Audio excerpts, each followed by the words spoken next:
Rodrigo, boa noite. Boa noite, Tomás. Boa Seja muito noite. E aí? bem-vindo. Obrigado, Tudo obrigado. bem? Tudo Bem. jóia? E aí? Joia. Tudo bom. Vou começar então, Tomás, a nossa live. Vou começar fazendo uma apresentação, né? A sua apresentação. A gente então está tendo agradecer muito a presença do Tomás.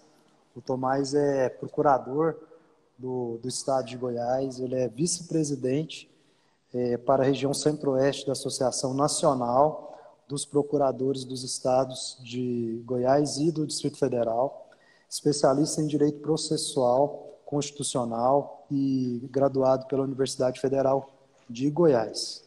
Seja muito bem-vindo, Tomás. Boa noite, Rodrigo. Obrigado. Rodrigo, eu acho que eu vou começar te apresentando, né? Seus seguidores já Fique à te vontade. conhecem, mas obviamente nem todos os meus te conhecem, apesar da gente ter uma grande quantidade de seguidores e contatos em comum, né? Para quem não Claro. sabe, o Rodrigo é meu primo por afinidade, casado com a minha esposa, com a Thelma.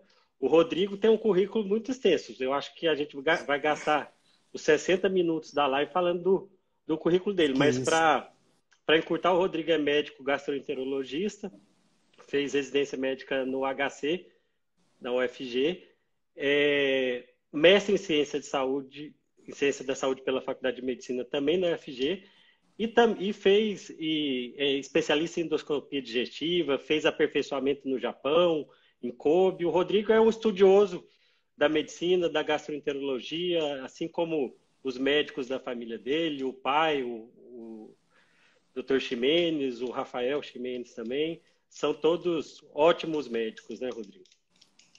Muito obrigado aí pela deferência, Tomás, mas não é tudo isso aí, não. Bom, gente, então, em primeiro lugar, eu queria só comentar com todos que aqui a gente não vai diminuir em nenhum momento a importância dessa pandemia do Covid-19.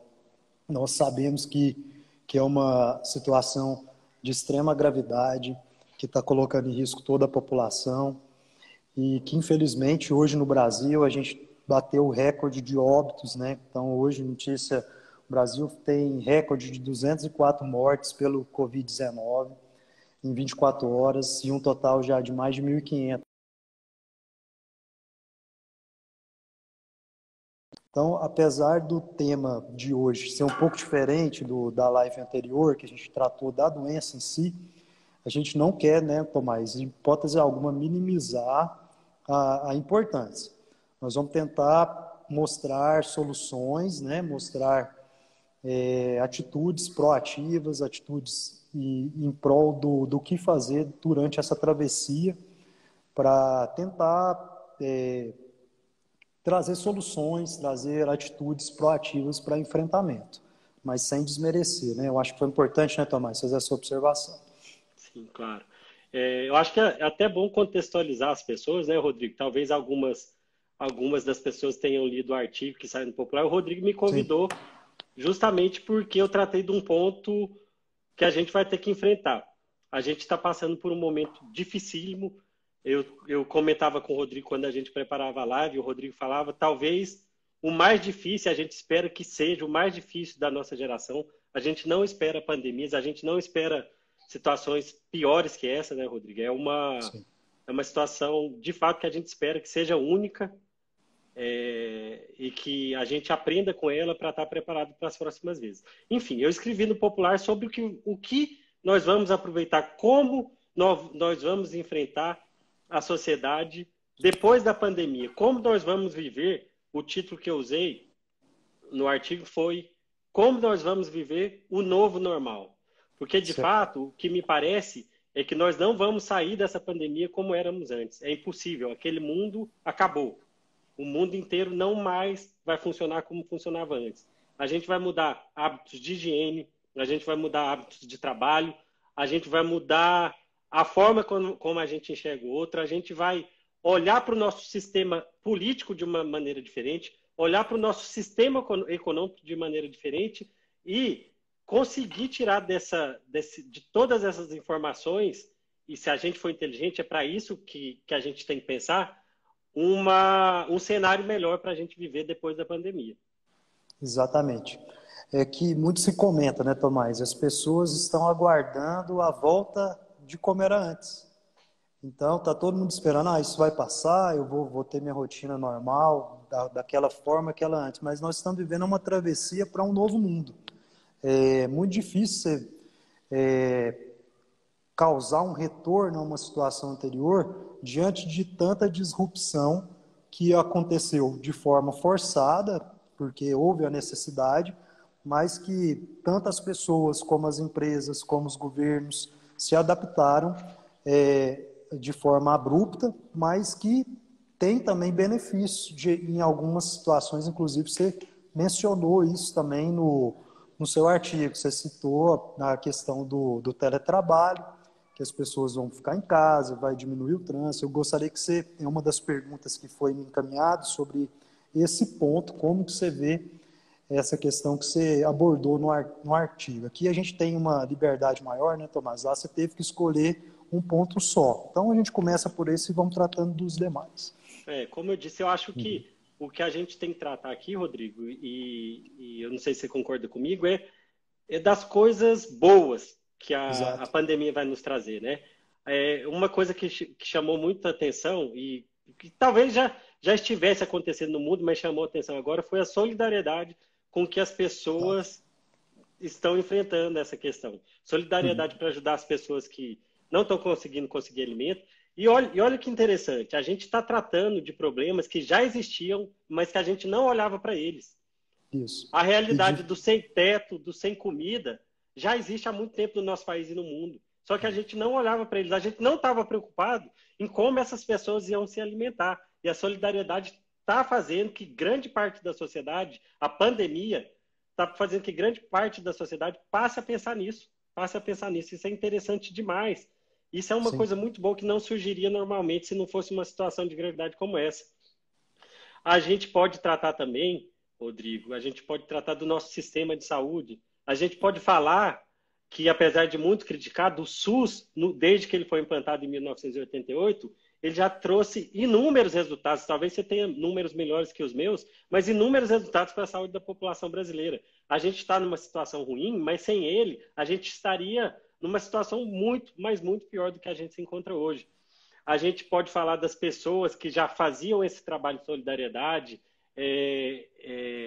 Eu conheço pessoas magníficas e antes disso, essas pessoas elas estão aparecendo agora junto com milhares de outras que se juntaram à causa, mas que cuidavam, por exemplo, você mesmo mencionou nas nossas conversas, de 700 famílias lá no lixão de Aparecida. Tem o grupo de mãos dadas eu esqueci o nome da minha colega que trata da servidora pública que conduz, junto com nossos vizinhos aqui, com nossos amigos, que cuidam dessas pessoas no dia a dia. A Margarete, sua mãe, né, Rodrigo? Pode contar que é sua mãe, a doutora Margarete? Claro. Pode contar, né? Acho que as pessoas sabem. Está falando, SUS reconhecido, é isso. A gente Isso reconhecer o que há de bom no SUS e pensar que a gente tem que cuidar dele. É importante a gente frisar, dentre vários assuntos que você já pontuou, a questão da saúde pública no Brasil realmente é um modelo que ele não tem igual no mundo. Realmente é universal, a gente tem uma abrangência muito grande e o que a gente está vivendo é uma situação de exceção. É uma situação de uma doença específica que requer cuidados de medicina intensiva, de forma mais clara, de UTIs com respiradores, ventiladores mecânicos, e requer esses recursos de forma abrupta e em grande número.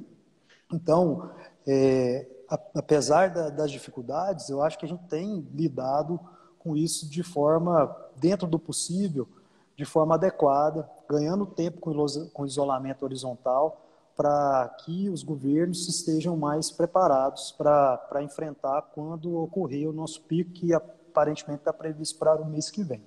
Uma coisa, Tomás, você também pontuou, é a generosidade, as boas ações que as pessoas estão se unindo e praticando diante dessa pandemia. E eu queria ressaltar, e eu acho que você deve divulgar também, a ação que vocês, o seu grupo fez em relação a comprar as máscaras de proteção e distribuir para os profissionais de saúde, que é uma ação exemplar, eu acho que merece um destaque e está ocorrendo ainda, né, Tomás? Está ocorrendo.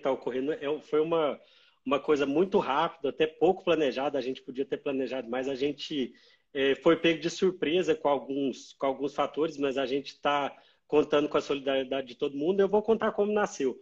Uma das participantes do projeto, a Daniele, que é odontóloga, esposa de um grande amigo meu que formou comigo, o Rafael Lara,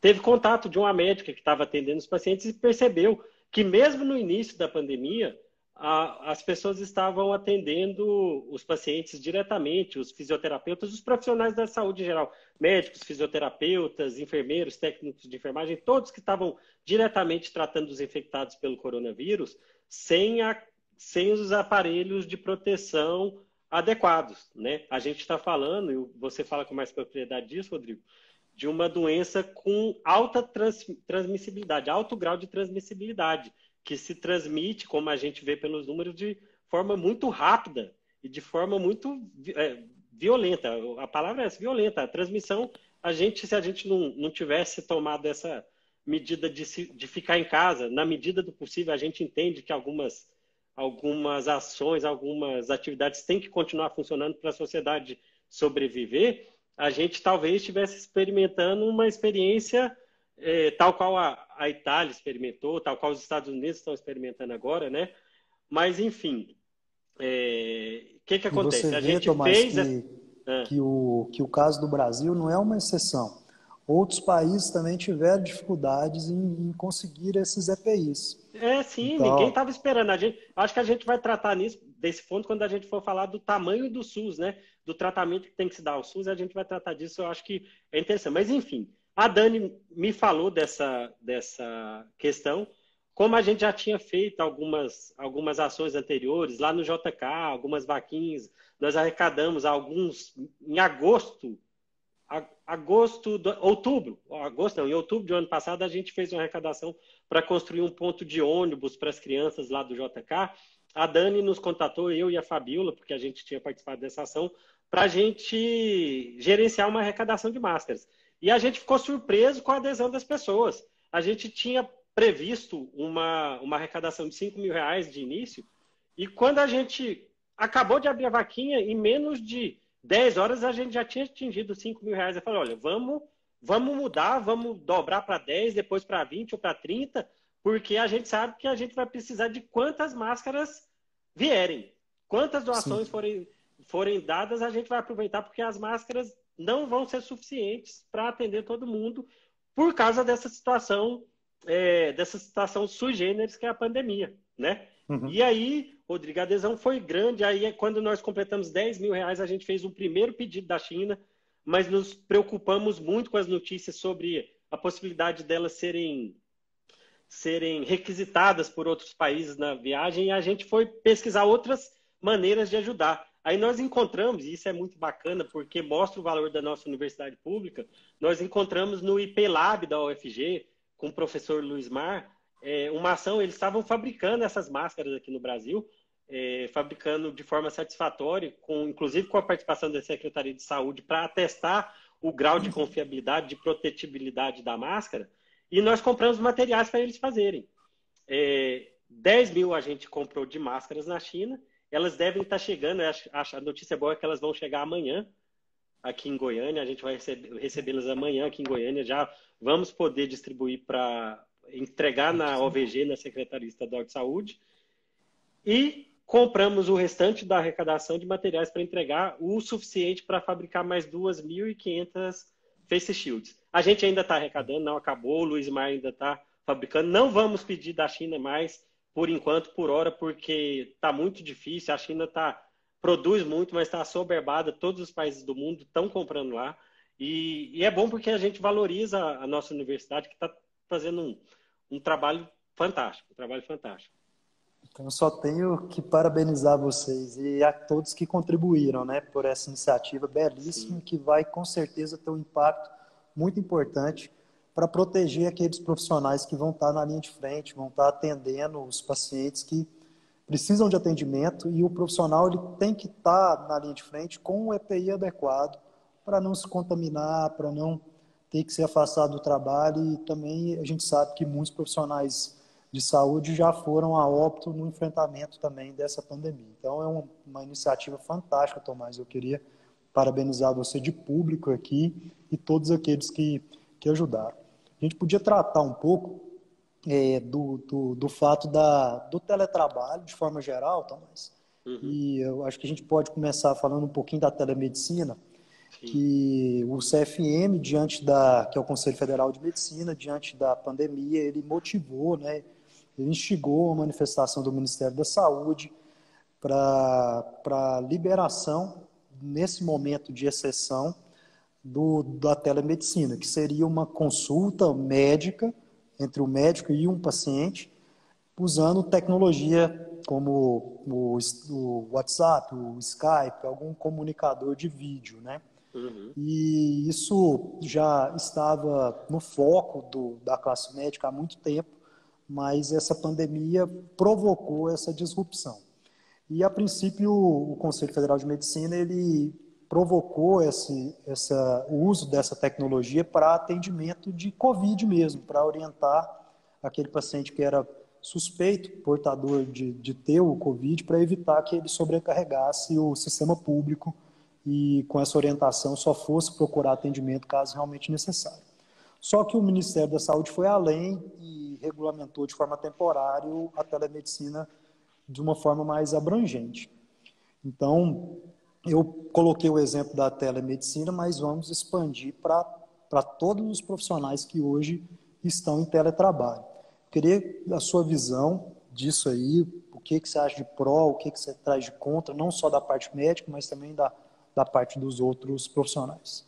Tá, eu acho que da parte médica, eu acho que quem tem condições de falar com propriedade, eu acho que eu vou dar uma pincelada, Claro. mas você fala, mas você usou uma palavra que é a palavra ideal para esse momento, Rodrigo, é disrupção. Disrupção.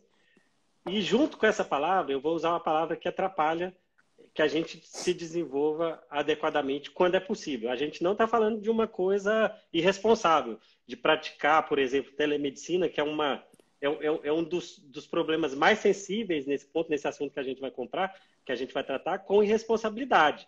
Mas o grande grau, grande parte desse problema vem por causa do preconceito. As pessoas têm preconceito com teletrabalho. As pessoas não acreditam com uma certa infantilização de adultos. As pessoas não acreditam que as pessoas podem ter responsabilidades. Eu acho que isso é de forma mais genérica, não no ponto específico da telemedicina, que agrega outros possíveis complicadores, mas as pessoas não acreditam que adultos que foram contratados para trabalhar, para fazer seu ofício, possam fazer isso em casa sem a fiscalização direta, fiscalização de olho. Isso para mim é uma discussão até desnecessária, porque não se trata, você não precisa estar na frente da pessoa para saber se ela está produzindo ou não. Hoje nós já temos a possibilidade de fazer esse controle de forma muito eficaz. Sim.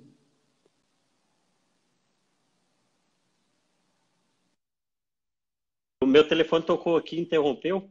Eu não sei onde parou, mas enfim.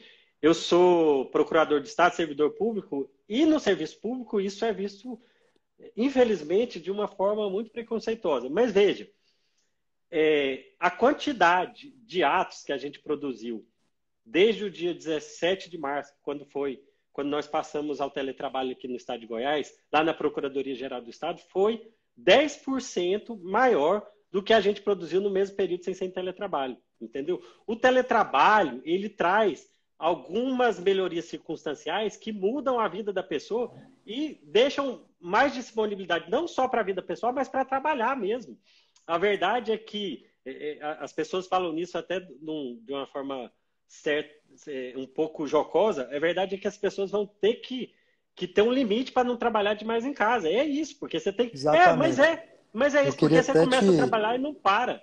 Te pedir uma parte aqui, porque a Juliana, ela é fisioterapeuta lá do TRT, ela abordou exatamente isso aí. Ela aproveita para deixar a seguinte pergunta: como fica o direito à desconexão quando se trabalha em home office e as demandas chegam através, às vezes, fora do horário convencional, e finais de semana, etc.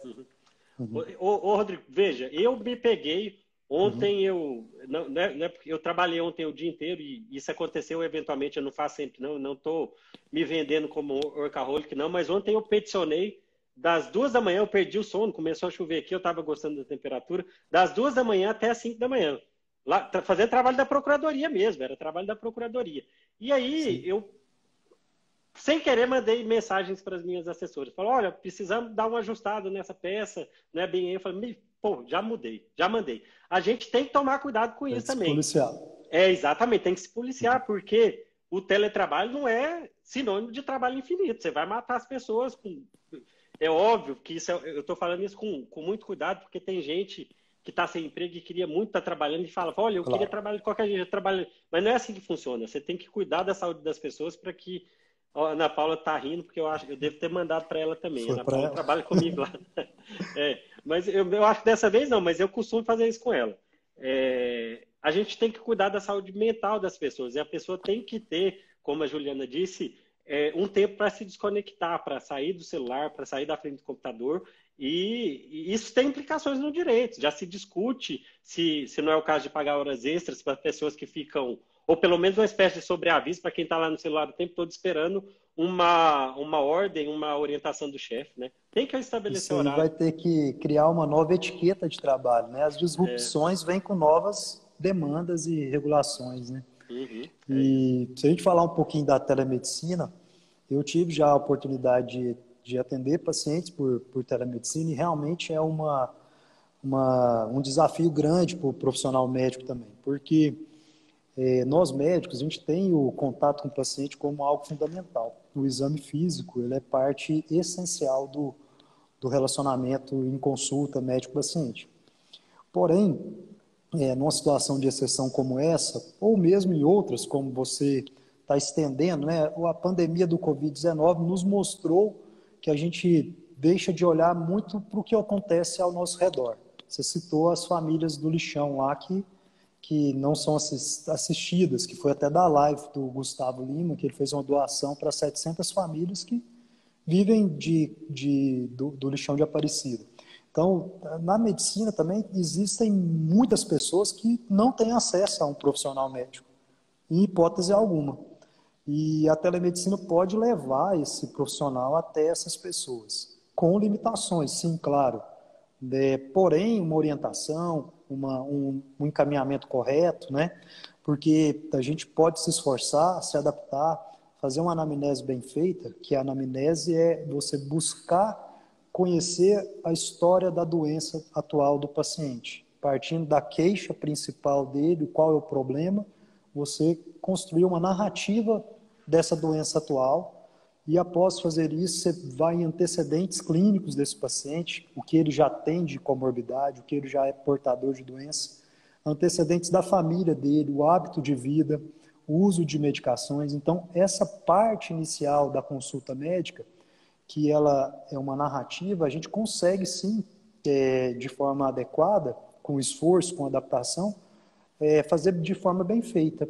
É lógico que a gente vai ser sempre carente do contato, de examinar o paciente, em muitas especialidades isso é fundamental, mas a gente consegue sim ajudar. Então a gente tem um recurso a mais. Então eu vejo isso aí como um recurso a mais. Às vezes um paciente é seu, ele mora em outra cidade, você faz uma consulta inicial presencial, você tem noção do que é o problema daquele paciente, você pode fazer um retorno com ele em outro local. Então, assim, vai abrir uma gama de possibilidades que essa nova geração de médicos vai ter que se adaptar e vai abrir possibilidade de inclusão das pessoas terem acesso também. É um tema muito amplo, a gente pode falar disso de várias maneiras, mas o que eu gostaria de colocar é que é uma disrupção que foi forçada de ocorrer e que a gente não sabe como vai ser a regulamentação pós, né, Tomás? Porque pode haver uma reação reacionária e voltar tudo para trás, né? Então, a gente... Rodrigo, mas eu acho que você tratou exatamente o que eu ia falar, porque de início, sem tratar de outros assuntos, e a gente poderia fazer isso sem época de pandemia. A gente podia ampliar. Claro. Se a pessoa não tem nenhum tipo de acesso e ela passa a ter contato com o médico por um vídeo de WhatsApp, por exemplo, você está ampliando. Sim. E aí, quando você está falando em ampliar, em suplementação, em oferecer coisa que as pessoas... Inclusão. e oferecer um tipo de atendimento que as pessoas, de grandes especialistas, vão falar. Se você tivesse, por exemplo, a condição de atender algumas pessoas que nunca iriam no seu consultório, pelo WhatsApp, você ia baratear esse tipo de serviço, ia ser para, olha, pelo menos, olha, o fulano, eu estou te atendendo aqui. E outra coisa, Rodrigo, vamos pensar, se eu não estiver enganado, se eu não estiver errando, a última regulamentação sobre telemedicina do CFM é de 2002, é isso? Sim. Era bem 2002, a antigo. última norma. É bem antiga. Em 2002, a gente não tinha acesso à chamada de vídeo, porque eu não sou médico, não, mas eu sei que a expressão do paciente é importante na hora de fazer uma Sim. consulta. Você me corrija se eu estiver equivocado. O complemento, você complementa, é o que eu disse. Você tem propriedade para falar dessas questões. A gente tem que aproveitar o parque tecnológico, as novas tecnologias, para avançar, para atender mais gente. Imagina isso, Tomás, no âmbito do SUS. Exatamente, no âmbito do SUS. A quantidade de pessoas que você... É óbvio, isso tem que ser feito com muito cuidado. Claro. Eu vou usar alguns exemplos, eu nem sei se são reais, mas o que o povo... Eu tenho ouvido muitas histórias na época da pandemia de gente que foi ao posto de saúde, volta para casa que não precisa, ficou em casa e morreu. Eu não sei se ouviu alguma coisa nesse sentido. Tem que ser feito com muito cuidado e médicos experientes têm condições de fazer essa avaliação prévia. Mas a quantidade de pessoas que não precisariam se deslocar, não precisariam encher hospitais com uma avaliação prévia de um médico, de um profissional de saúde. Sim, você fala, olha, isso aqui, vamos acompanhar, você continua acompanhando, mas eu estou dando exemplo, é coisa de leigo. Você pode me corrigir sem nenhum fato pudor, que há casos e casos, né? O que a gente vai ter que trabalhar daqui para frente, caso essa tecnologia realmente seja inserida no contexto da saúde pública e da saúde privada também, em que situações serão mais adequadas de estar utilizando essas tecnologias, né? E, enfim, só vou reforçar para quem chegou agora, nós não estamos de forma alguma minimizando a importância da pandemia pelo Covid-19. A gente nos propusemos aqui a falar nesses 40 minutos sobre ações, atitudes que vão minorar, atitudes proativas e efeitos positivos que podem decorrer das disrupções forçadas que ocorreram nesse momento. Eu vou passar para um outro tema que eu acho interessante, e ainda nessas iniciativas de doação, né? O Centro Acadêmico 21 de Abril, da Universidade Federal de Goiás, da Faculdade de Medicina, ele teve uma iniciativa que foi abraçada pela Cicobi e Unicentro Brasileira, que vai arrecadar recursos, arrecadar fundos. A estimativa é que sejam 4 milhões e 500 mil reais para equipar a UTI do prédio novo, do futuro prédio do HC, que ainda está em construção. Que, imagine só, são 78 leitos de UTI. Então, a Cicobi Unicentro Brasileiro já abraçou essa iniciativa, já vai estar encampando essa campanha. E eu acho importante a gente divulgar isso, porque diante da situação que a gente pode viver, ninguém sabe qual vai ser o pico, qual vai ser a necessidade exata de leitos de UTI. Mas imagina dispor de mais 78 leitos em Goiás. Como seria mais fácil enfrentar dispondo de mais 78 leitos. Então, eu acho que são esses tipos de iniciativa que a gente tem que divulgar, a gente tem que reforçar e, na medida do possível, a gente tem que ajudar. Eu acho que claro, é ótimo, né? Eu vi, Rodrigo, os últimos números, é tão interessante isso, né? E tão bom saber disso. Os últimos números falam em 2,2 bilhões em doações que o Brasil já arrecadou por causa da pandemia. É uma coisa sensacional, é muito bom. Mas eu queria tratar desse ponto, a partir desse ponto da quantidade de leitos, essa iniciativa é muito bacana do hospital, que vai ser uma espécie de hospital de campanha, mas que pode ficar para depois, né? Sim. Claro, é óbvio, né? Que é exatamente o tamanho do SUS, né, Rodrigo? A gente começou falando sobre o quanto o SUS foi importante para o Brasil estar como está hoje, apesar das pessoas reclamarem. O SUS ele não é o sistema único de saúde do Brasil porque se pretende universal, mas ele é único também porque, como você já disse, ele é um dos poucos, se não for o único no mundo que tem essa abrangência, que pretende atender toda a população. E aí a gente tem inclusive discussões sobre isso, sobre se alguém com um poder aquisitivo maior deveria pagar pelo uso do SUS. Na verdade, isso já acontece, porque o SUS já cobra de planos de saúde quando ele atende pessoas com seguro de saúde. A nossa legislação já trata disso de alguma maneira. Mas saber qual é o tamanho adequado do SUS. Hoje, talvez o SUS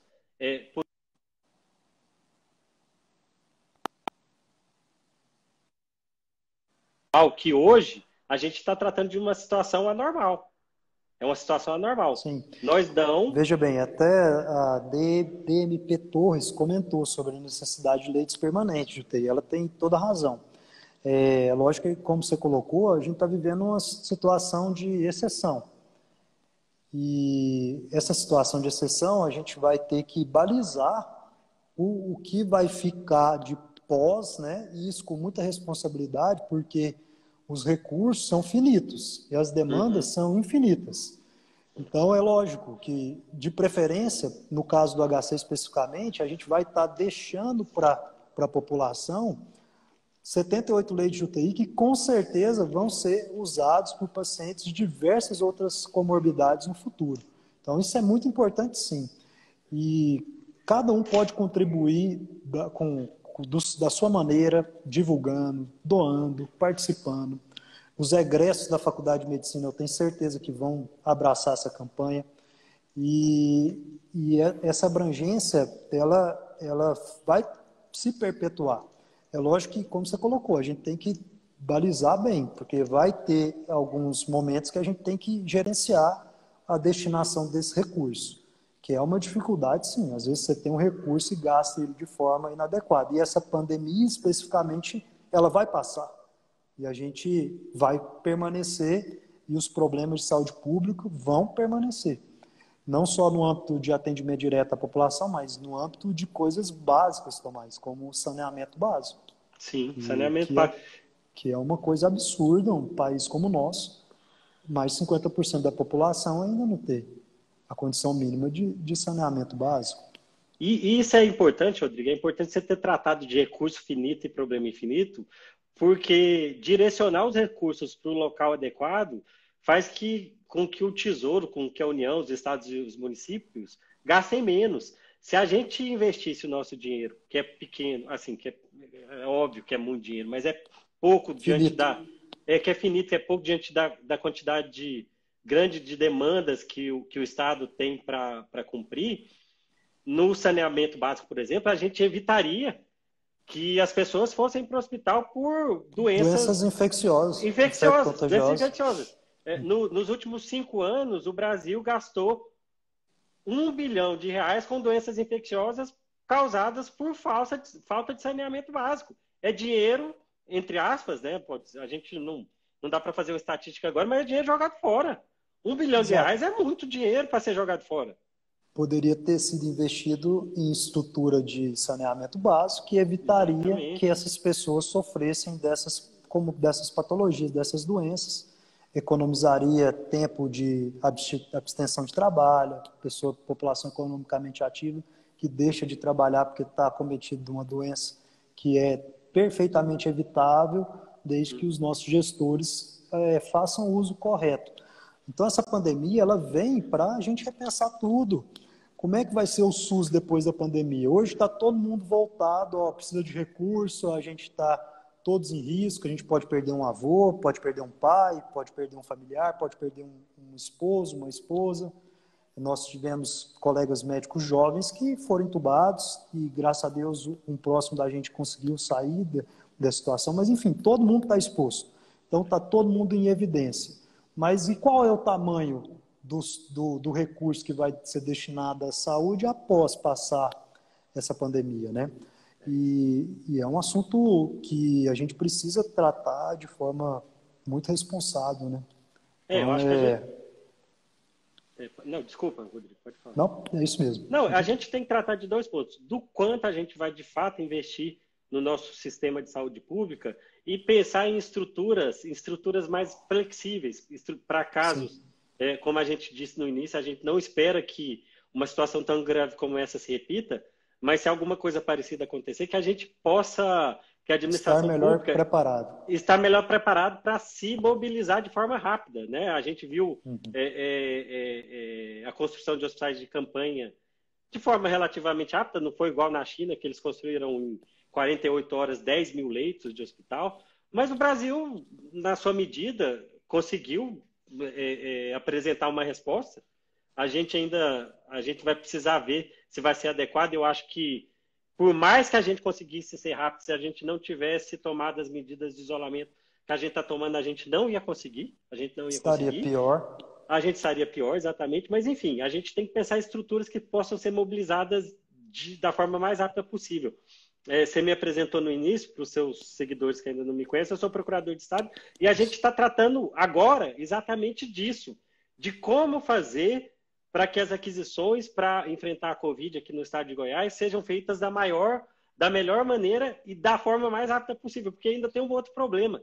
A gente vai ter problema de pagar mais do que vale, porque numa situação de... E aí a gente não está falando de desvio, mas do produto estar custando mais caro por causa da pandemia, porque ele está faltando no mercado. A gente não está falando de desvio, mas a gente tem que tomar cuidado com isso, infelizmente também, porque as pessoas não escolhem momentos bons ou ruins, infelizmente, para lesar o erário, para lesar o dinheiro da população, para tomar o dinheiro da população. A gente tem que tomar conta disso também, mas a gente tem que tratar, a gente tem que adequar a administração pública para que ela possa responder mais rápido ainda em eventos como esse.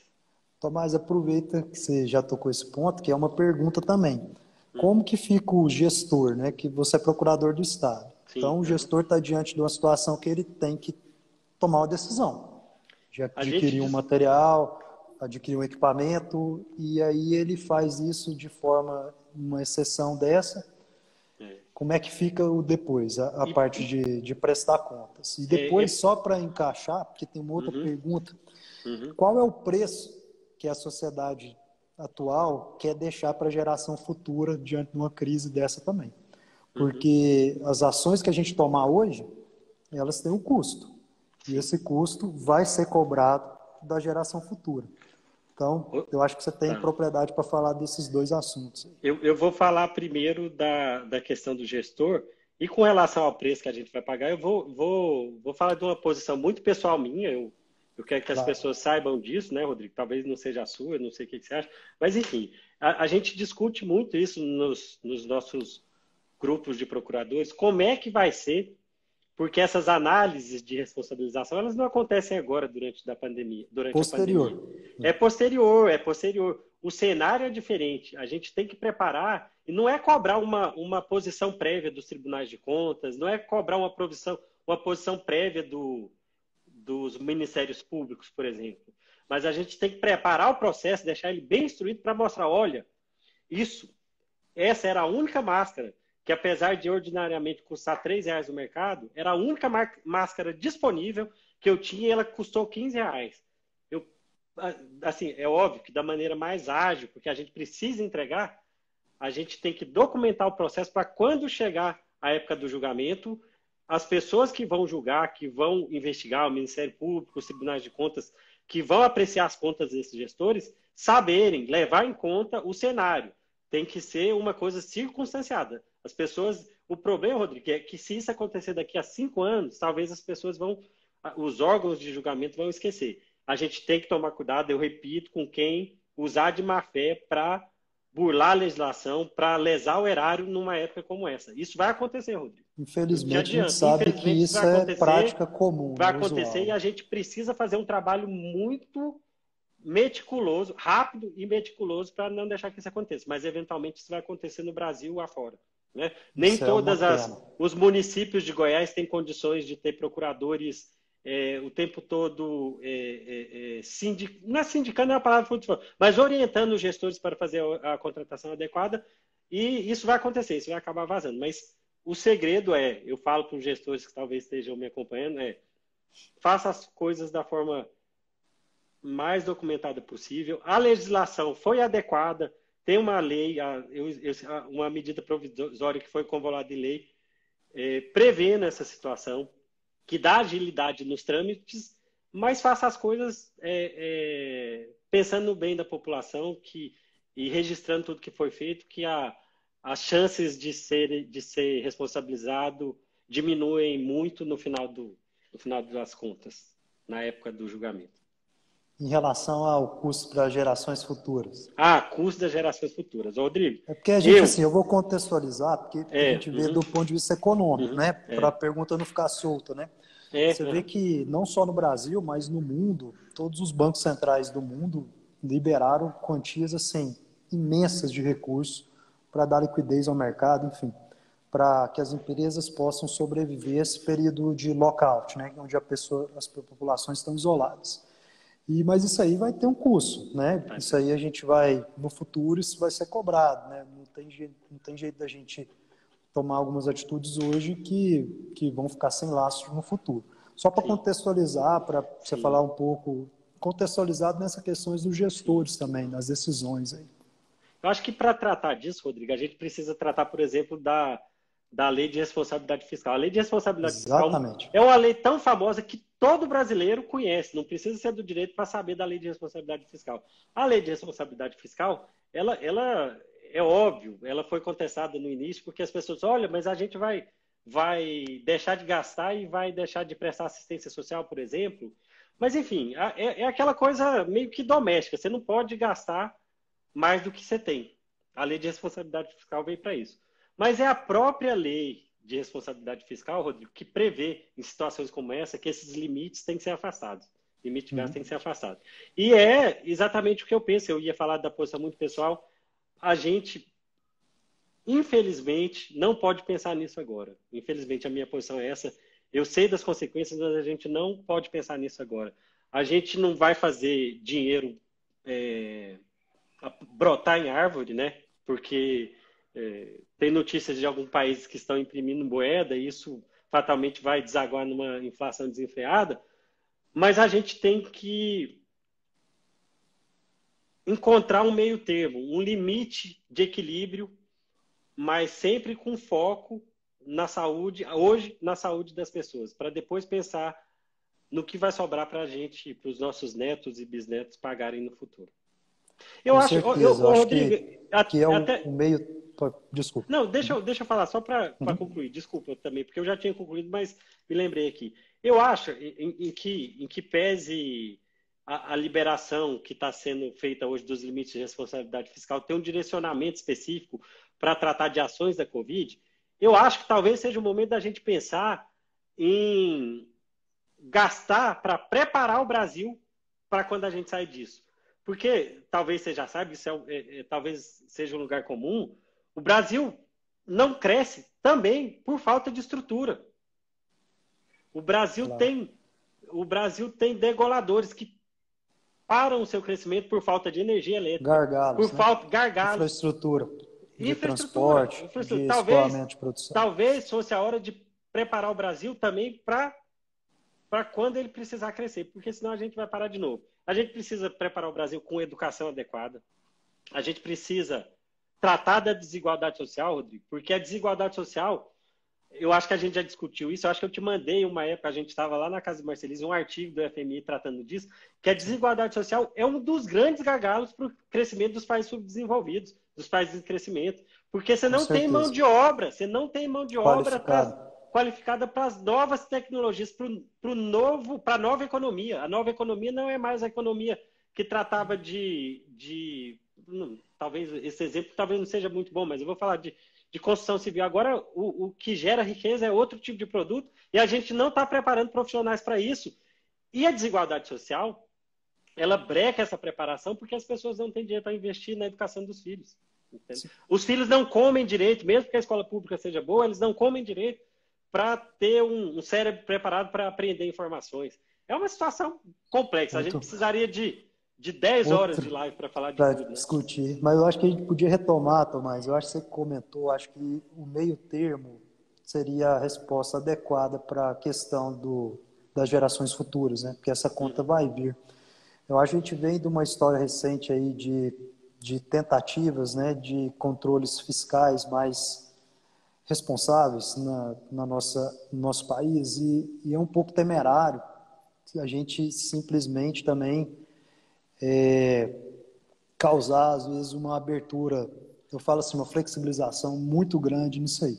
Eu acho que sim, tem que ter o meio termo, mas a gente tem que estar bem atento ao que vai vir depois, para a gente não perder as conquistas que a gente vem tendo também de estabilização econômica, né, que traz benefícios também. Eu entendo dessa questão que você colocou, que pode inclusive ser sim um momento de direcionar recursos para a infraestrutura, para outras questões que vão fazer com que a economia flua melhor. Mas a gente também tem que estar atento que a gente está diante, talvez depois de 1929, da maior depressão combinada no mundo, que vai acometer todos os países do mundo. Então, a gente precisa ter um zelo também para não deixar a gente perder as conquistas que a gente também vem tendo ao longo do tempo. Nada politizado, apenas de forma econômica mesmo, estrutural.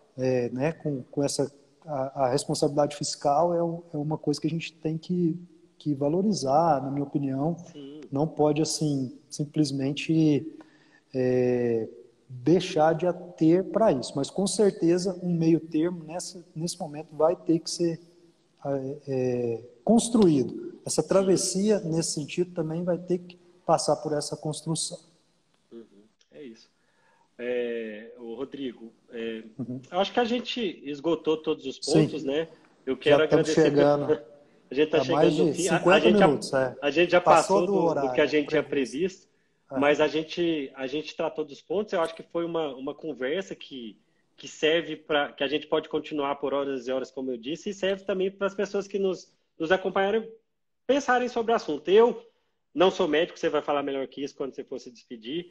Eu acho que por tudo que eu tenho lido até agora, que a única coisa que a gente tem sobre coronavírus e Covid até agora, pelo pouco tempo que ele está instalado, é dúvida. É dúvida. Exatamente. A gente não teve tempo para traçar estudos suficientes para criar protocolos médicos, e eu, mesmo, não devia ser, mesmo com com quão controverso tem se tornado isso no nosso país, eu vou pedir para quem está acompanhando, e para quem pode. A gente sabe que algumas pessoas precisam trabalhar para o país funcionar, para a gente ter comida na mesa, para a gente ter remédio. Tem outro, os profissionais da saúde precisam trabalhar, né? E trabalhar protegidos, porque quando um dos fatores que leva ao colapso, mesmo que a gente tenha estrutura adequada, ao colapso do sistema de saúde, é a infecção dos profissionais de saúde. Um dos fatores mais graves é quando os profissionais de saúde se infectam. Enfim, quem puder ficar em casa, fique. O governo precisa aplicar recursos para as pessoas carentes que não podem trabalhar agora, para tentar garantir os empregos das pessoas. E eu acho que, na dúvida, a melhor atitude é ficar em casa, porque uma coisa é certa, por Wi-Fi, o coronavírus não se transmite. Não vai se transmitir. Bom, eu tenho só a agradecer, Tomás, pela essa oportunidade da gente estar falando e das pessoas que puderam nos acompanhar. Eu acho que a gente soube tratar bem do tema, dando a devida importância a essa pandemia que já assola o nosso país e assola o mundo todo. A gente já tem recorde de óbito hoje, então, no Brasil, com mais de 200 óbitos num dia, em 24 horas, o que é terrível. A vida tem que vir em primeiro lugar. Nós, como sociedade, como indivíduos que vivem em sociedade, precisamos fazer o nosso papel. E o Tomás colocou muito bem, o papel melhor, como a gente bem falou, a gente não sabe ao certo, só temos dúvidas, mas a gente sabe que o isolamento horizontal, ele retarda o pico de acometimento das pessoas e permite que o governo se prepare para prestar assistência da melhor forma possível. Então, quanto mais tempo a gente ganhar, melhor estruturado a gente vai estar. Então, fiquem em casa, quem pode ficar em casa.